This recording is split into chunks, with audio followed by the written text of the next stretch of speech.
Pertama-tama saya ingin menyampaikan penghargaan dan apresiasi yang tinggi atas kerja keras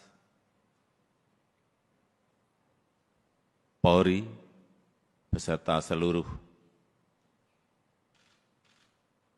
jajaran TNI, jajaran pemerintah, dan seluruh komponen masyarakat dalam menangani COVID.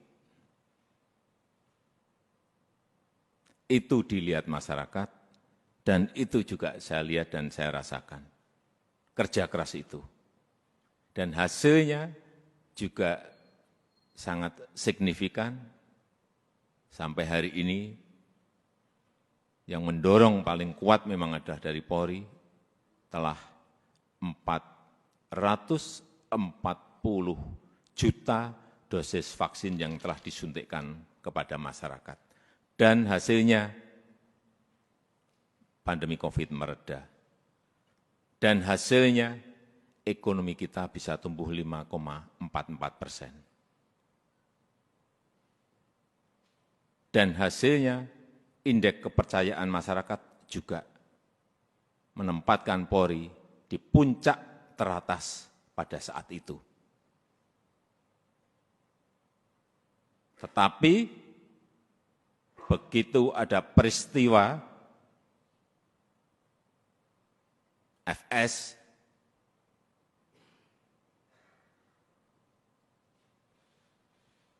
runyam semuanya dan jatuh ke angka yang paling rendah. Dulu dibandingkan institusi-institusi penegak hukum yang lain tertinggi, sekarang saudara-saudara harus tahu menjadi terendah. Ini yang harus dikembalikan lagi dengan kerja keras saudara-saudara sekalian. Di November itu masih 80,2, sangat tinggi sekali, bukan tinggi, sangat tinggi sekali. Sekarang kemarin Agustus berada di 54. Jatuh. Drop sangat rendah sekali. Itulah pekerjaan berat yang saudara-saudara harus kerjakan untuk mengembalikan kepercayaan masyarakat kepada Polri. Di tengah situasi yang juga tidak mendukung saat ini. Kita tahu semua negara sedang sulit, dunia sedang sulit, kita ini menahkodai negara ini juga menghadapi gelombang dan badai dari ekonomi global yang tidak gampang. Perlu saya sampaikan, 66 negara berada pada posisi rentan, 345 juta orang di 82 negara sudah masuk menderita kekurangan pangan akut. Ini yang semua Kapolda, Kapolres, pejabat utama Polri harus tahu. Keadaan situasi seperti ini harus mengerti. Sehingga punya sense of crisis yang sama. Hati-hati dengan ini. Hati-hati. Oleh sebab itu saya ingatkan masalah gaya hidup. Lifestyle. Jangan sampai dalam situasi yang sulit, ada letupan-letupan sosial karena adanya kecemburuan sosial ekonomi. Kecemburuan sosial ekonomi. Hati-hati. Sehingga saya ingatkan yang namanya Polres, Kapolres, yang namanya Kapolda, yang namanya seluruh pejabat utama, perwira tinggi, ngerem total. Masalah gaya hidup. Jangan gagah-gagahan karena merasa punya mobil bagus atau motor gede yang bagus. Hati-hati, hati-hati. Saya ingatkan hati-hati. Masanya yang lalu-lalu sudah usai. teknologi sekarang ini menyebabkan interaksi sosial berubah total. Sosial media bisa mengabarkan bukan hanya TV, bukan hanya media cetak, media online. Pribadi-pribadi kita sekarang bisa menjadi surat kabar, bisa menjadi media yang setiap saat bisa memunculkan perilaku-perilaku kita sehari-hari kayak apa. Meskipun sembunyi-sembunyi. Saya terlalu banyak mendapatkan laporan. Sehingga kembali lagi, gaya hidup, urusan kecil-kecil, tetapi itu bisa mengganggu kepercayaan terhadap Polri.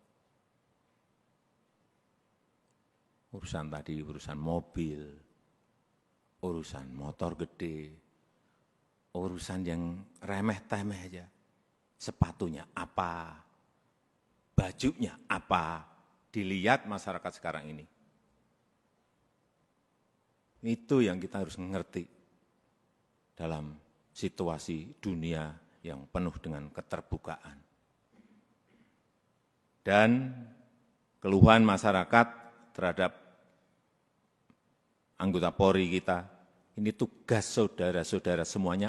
Jadi keluhan masyarakat terhadap Polri 29,7% itu ini sebuah persepsi karena pungli. Tolong ini anggota-anggota semuanya diredam untuk ini. Sewenang-wenang, tolong ini juga diredam pada anggota-anggota. Pendekatan-pendekatan yang represif, jauhi. Mencari-cari kesalahan, nomor yang ketiga 19,2%. Dan yang keempat, hidup mewah yang tadi sudah saya sampaikan.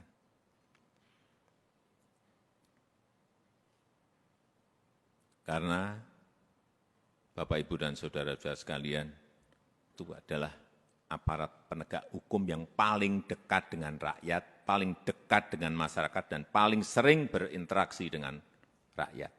Jadi ingatkan anggota-anggota, selalu di briefing anggota-anggota, seluruh anggota, dan ingatkan untuk hal-hal yang berkaitan dengan pelayanan masyarakat, ingatkan mereka. Jangan sampai karena tidak kecepatan kita, yang kedua, rasa aman dan nyaman masyarakat itu, ini masalah persepsi loh. Rasa aman dan nyaman masyarakat itu menjadi terkurangi atau hilang. Karena apapun, Polri adalah pengayom masyarakat. Hal-hal yang kecil-kecil, tolong betul-betul dilayani betul.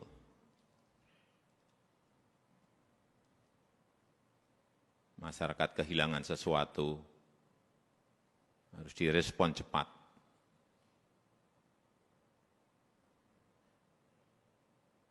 Sehingga rasa terayomi dan rasa aman itu menjadi ada. Yang ketiga, yang berkaitan dengan soliditas. Jangan sampai ini, hati-hati, ini sudah masuk tahun politik. Karena pemilu sudah berjalan tahapan pemilu sudah berjalan sejak Juni yang lalu. Harus ditunjukkan soliditas di internal Polri dulu. Rampung, kemudian soliditas Polri dan TNI. Itu yang akan mengurangi tensi politik ke depan. Soliditas. Harus ada kepekaan. Posisi politik ini seperti apa sih?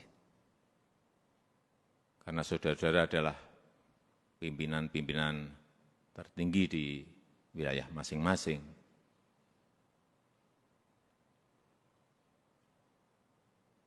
sense of politiknya juga harus ada. Tidak bermain politik, tetapi ngerti masalah politik, karena memang kita akan masuk dalam tahapan tahun politik. Kalau dilihat, kembali lagi, kalau dilihat Polri solid, kemudian bergandengan dengan TNI solid, saya memberikan, bolak-balik saya sampaikan, saya memberikan jaminan. Stabilitas keamanan kita, stabilitas politik kita pasti akan baik.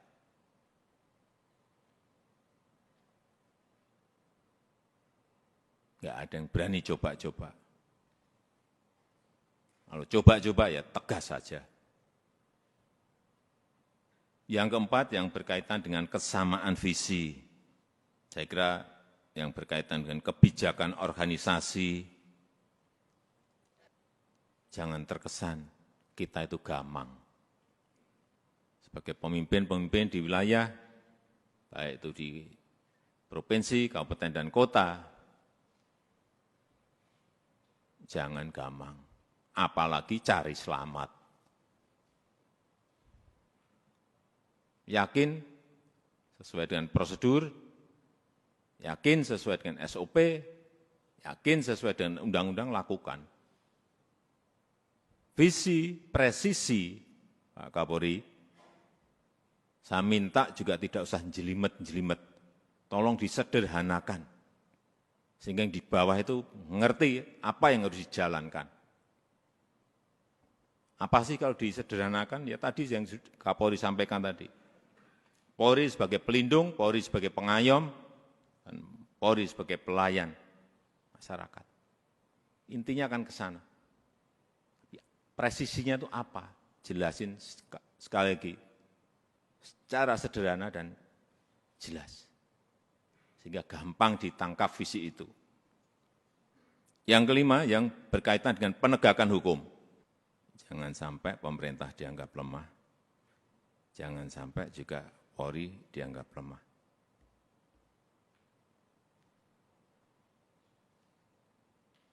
Saya sudah perintahkan kepada Kapolri saat itu urusan judi online, bersihkan.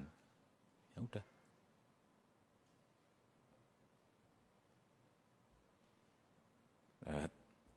Saya enggak usah bicara banyak. Saudara tahu semuanya, perintah ini tahu. Dan penegakan hukum untuk yang berkaitan dengan narkoba. Ini yang akan nanti bisa mengangkat kembali kepercayaan masyarakat terhadap Polri. Dan kalau ada sebuah peristiwa, itu segera dirancang komunikasinya yang baik. Komunikasi publik itu penting banget. Jangan terlambat, jangan lamban. Sehingga yang muncul nanti kalau lambat, yang muncul isu-isu yang lain. Sekarang ini sekali lagi era sosial media, hitungannya detik, hitungannya menit. Sudah bukan hari lagi.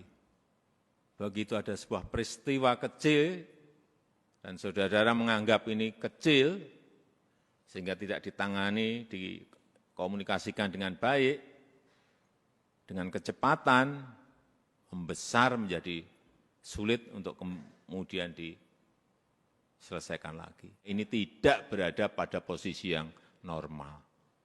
Dunia sekarang ini.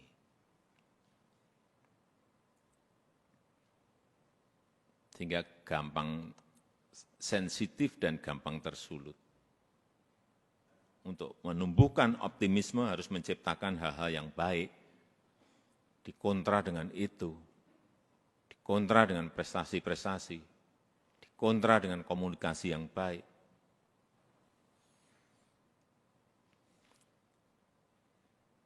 Saya rasa itu yang ingin saya sampaikan dalam kesempatan yang baik ini. Sekali lagi, saya sangat menghargai kerja keras saudara-saudara sekalian dalam penanganan COVID yang lalu, dan kita harapkan dengan kekompakan, dengan kesolidan di Polri, di internal Polri, kemudian bergandengan dengan TNI, saya percaya apa yang tadi saya sampaikan bisa kita lakukan dengan baik. Saya tutup pertemuan pada sore hari ini